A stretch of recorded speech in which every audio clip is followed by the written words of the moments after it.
Legislators reminding you of a new law passed last session in light of a child sexual abuse case you saw here on KARK last week.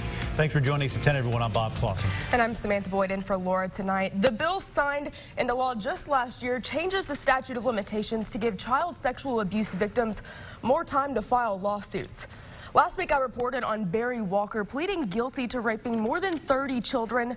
After the hearings wrapped up, the prosecuting attorney stressed the importance of victims seeking justice if they've been abused. And this new law gives them more flexibility to do that.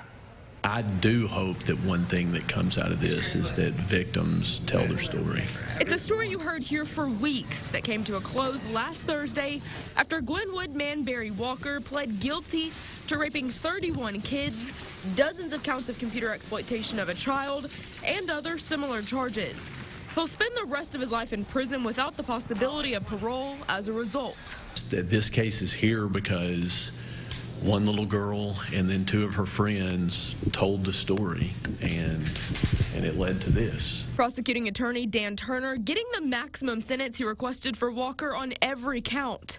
Now encouraging other victims, Walkers or not, to not stay silent. I hope that people have the courage and will to do that if there are others out there. State Senator Trent Garner co-sponsored a bipartisan bill last session that sheds light on rights for child sexual abuse victims. The bill passed in 2021 and is now known as the Justice for Vulnerable Victims Act. This was a wrong that could be righted through our civil system, and to give people the opportunity to have their day in court and to be compensated for having such a horrendous act done against them. Up until this bill was signed into law, the statute of limitations for a minor to report sexual abuse and be compensated in civil court ended at age 21. Victims who, through no fault of their own, didn't have that access to justice. The Justice for Vulnerable Victims Act changes that age to 55, giving them more time to come forward and report sexual abuse they endured as a child in a civil case. I think it's a bipartisan issue that, child abusers, child molesters deserve to be held to justice.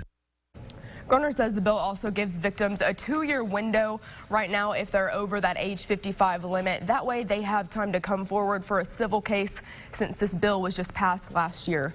To see the full text of the bill, you can head to our website. That's KARK.com. North Little Rock police arrest a man for killing his mother. 41-year-old Cody Howard is now facing a capital murder charge in the death of Matilda Howard. She was found inside a home on North Shayer Street, and the exact cause of her death has not been released. Howard is set to appear in court on November 8th. And 49-year-old Tanya Richard turned herself into police on a warrant for the double shooting last month in Tyndall Park. Now, 2 people were shot at the park's entrance there. Both have since been released from the hospital. Police say they believe the 3 did, in fact, know each other. And because education matters, we'd like to say congratulations to the 2023 Teacher of the Year. The honor goes to North Little Rock Middle School teacher Capri Salam. She was surprised today with the 2023 Arkansas Teacher of the Year award. That's a big surprise. Salam is a social studies teacher at North Little Rock Middle School. She worked for the district since 2015. Her new role as Teacher of the Year starts July 1st, 2023. Congratulations. And the 82nd Annual Arkansas State Fair in full swing tonight, of course, at the fairgrounds.